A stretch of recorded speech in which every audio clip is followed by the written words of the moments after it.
والے کے، اے میرے اجمیر والے، جب تیرے گنبد میں اتنی رونقیں ہیں تو پھر تیرے نانا حضور کے امت میں گنبد میں کتنا رنگ ہوگا، گنبد خضرا میں کیسا رنگ برس رہا ہوگا۔ میں نے عرض کی ہے میرے غریب نواز، تیرے دربار میں آج اکیلا نہیں آیا ہوں، پورے ہندوستان کے مسلمانوں کی فریادیں لے کر کے آیا ہوں۔ آپ نے کلمہ پڑھایا، آپ کے پیروں میں چھالے پڑے، آپ نے اپنے وطن چھوڑا، ہندوستان آئے، آپ نے تبلیغ کری، لوگ آپ کے نانا کے غلام بن گئے، آپ کے اسیر بن گئے۔ اے غریب نواز، آپ کا کلمہ پڑھنے والوں سے کہا جاتا ہے کہ انہیں مٹا دیا جائے گا، عورتیں رو رہی ہیں، مرد رو رہے ہیں، ہم سب پریشان ہیں۔ اے غریب نواز، ہمیں غم دیا جا رہا ہے۔ اے غریب نواز، اے میرے اجمیر کے راجہ، اے مولا کائنات کے دلبر، اے میرے غریب نواز، اے مخدوم کائنات کی نظر کے نور، تیری بارگاہ میں حاضر ہو گیا ہوں، تو سے عرض کرتا ہوں کہ اب تیرے غلام جائے تو جائے کہاں؟ تمام لوگ ڈر رہے ہیں، سہمے ہوئے ہیں۔ جب میں نے رونا شروع کیا،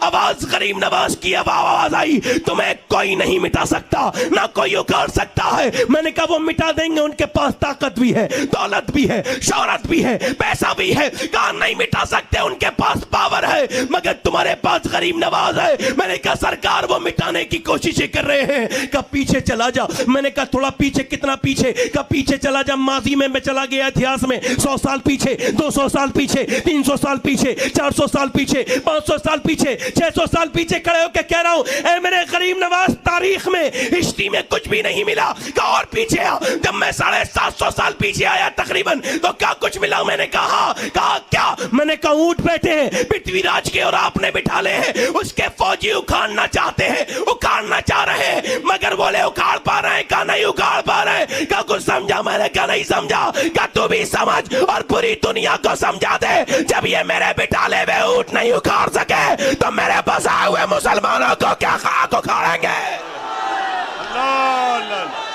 اللہ اکبر، اللہ اکبر، اللہ اکبر۔